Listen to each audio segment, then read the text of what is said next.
Okay, so let's start first by washing our hands with a liquid soap.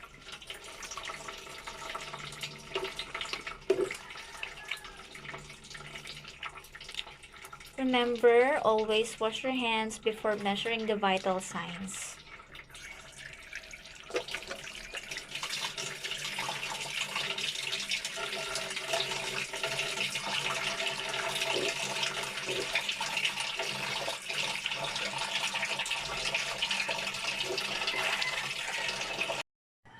Okay, now after washing our hands, we have to make sure that before we take the heart rate, the person is at rest.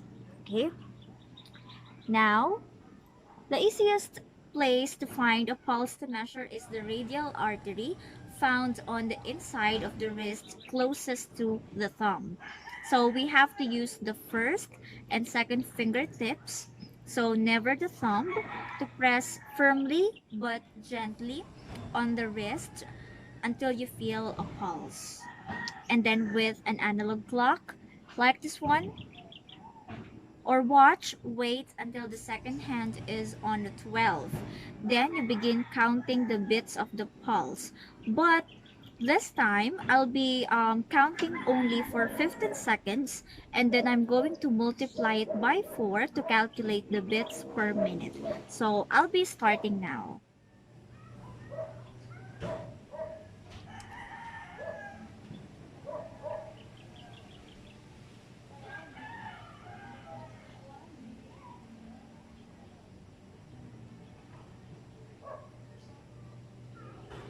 Okay, so 15 seconds is already done, and um,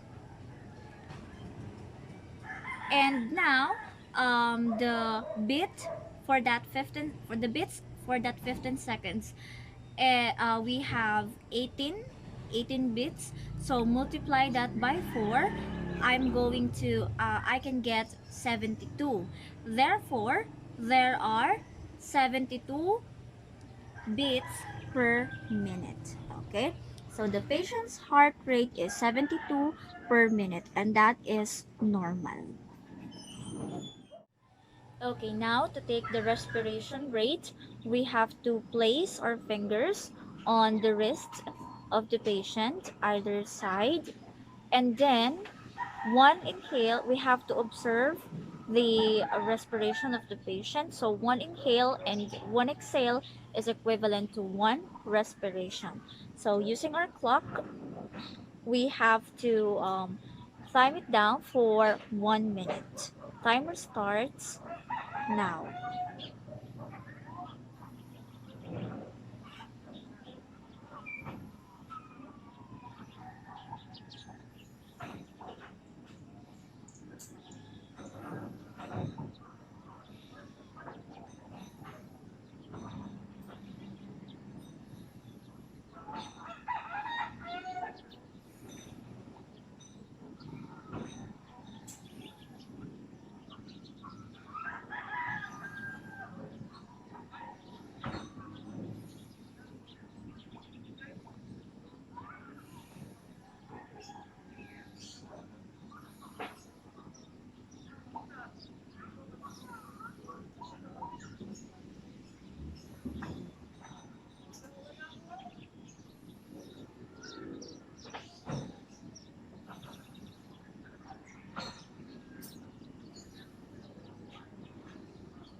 Okay, so 1 minute is over, and based on my observation, the patient got 17 respiration per minute, and that is normal for an adult like him, and it is normal because he is in a resting position.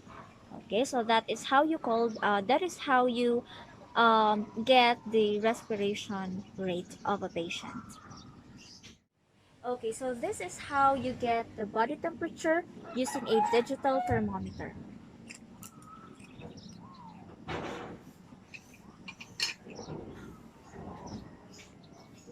So first we have to press the button to set the thermometer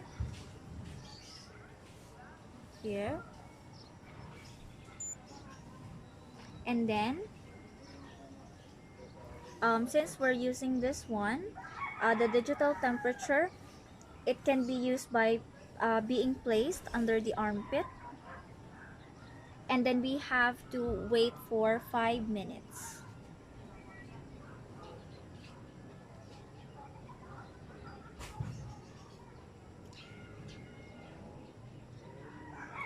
So after waiting for several minutes, we can remove the thermometer when beeping, and it indicates that the reading is already complete.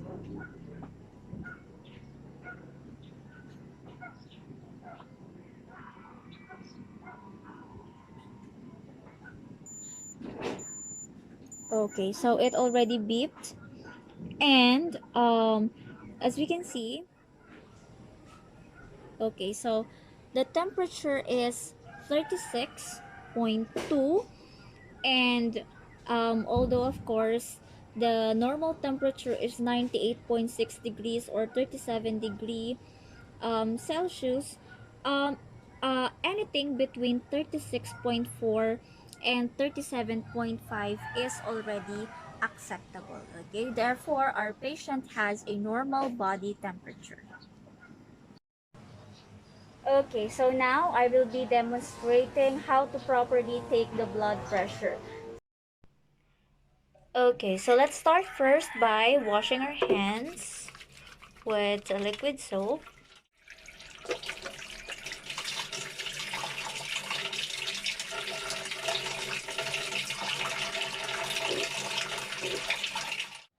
Now, we will be disinfecting the stethoscopes, earpiece, as well as the diaphragm. So here's the diaphragm.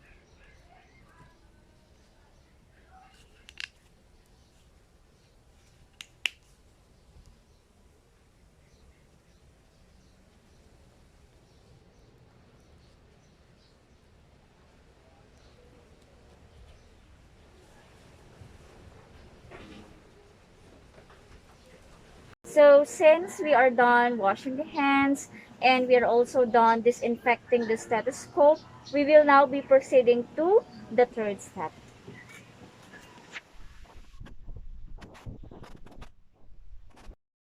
Okay, so now we're going to place our fingers on the other side of the elbow to locate the brachial pulse. And then after that, we're going to wrap and unfasten the deflated cuff. So this is the cuff, and we must make sure that it has no air inside before we use it.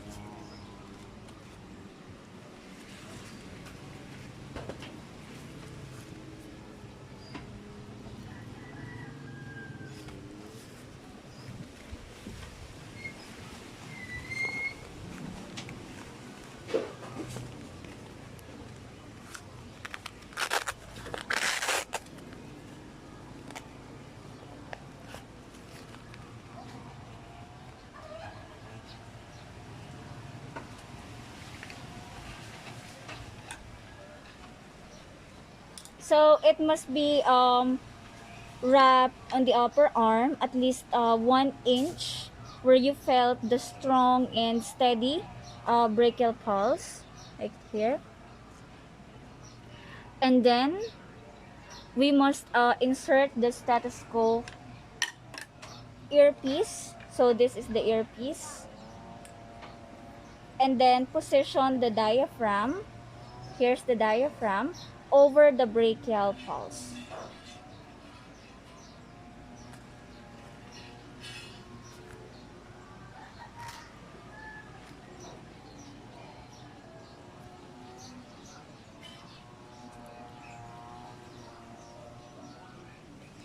And then now I am going to turn the knob on the air pump clockwise to close the valve. So this is the air pump and this is the knob.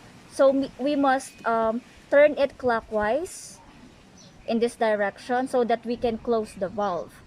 And then before I start pumping the air, it is just to remind you that we need to inflate the arm cuff, okay, until the dial pointer, here's the dial pointer, reaches 170. And then, after that, if the dial pointer reaches 170, after that, we will gently turn the knob on the air pump counterclockwise to open the valve and deflate the cuff. So, as the dial pointer falls, remember that, we have to watch the number and listen for a thumping sound. And then, after that, note that the number shown where the first thump is heard, because the first thump is the systolic pressure. And the second thump or the last thump is called the diastolic pressure. Okay? So, we will be starting.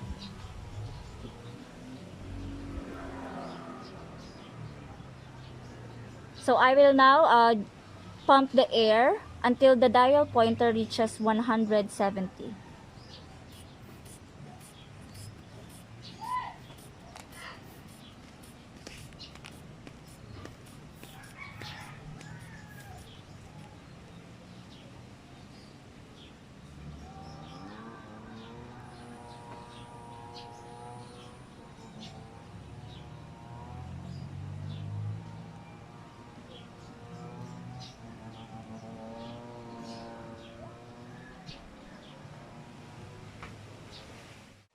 Okay, so I am done taking the blood pressure of the patient, and I found out that the blood pressure of the patient is 130 over 80, which is normal, because for adults the normal blood pressure is 130 over and less than 85. Okay, so the over must less than 85. So 130 is the patient's systolic pressure, or where I first heard the thump sound here. Okay, and then 80 is the client's or the patient's diastolic pressure. Okay, or it is the point wherein I heard, or the last sound, the last thumping sound that I heard here. Okay, so as you have noticed, once the dialer a while ago reaches 170, so I release the knob, okay, or I gently turn the knob counterclockwise, okay, that is to open the valve. And then after that, I've I've um I take note of the numbers. I watch the numbers, and then the first thumping sound that I heard is the systolic pressure, and then the last thumping sound is the diastolic pressure. So that is how you get the patient's blood pressure. Thank you so much for watching.